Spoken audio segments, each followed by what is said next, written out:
Hey, what's up guys? Today's video I'm going to show you how to fix X application dark theme option not showing. So first of all, if you're facing that problem, you're going to have to immediately restart your device. Restart your device, open your X application and see if it changes anything. If it's still not working, what you could do is you could try and change your system theme. So if you have a dark option in your system right here, you may go ahead and turn it on. For example, you could launch your settings application, select display, and set your display to dark.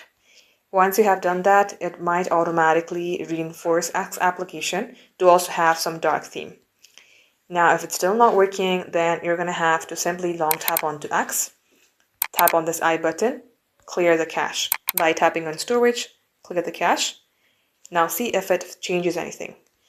Lastly, if none of it is working, long tap onto X, select uninstall, confirm your action, reinstall again from your Play Store, and try again and it will definitely work. Thank you for watching.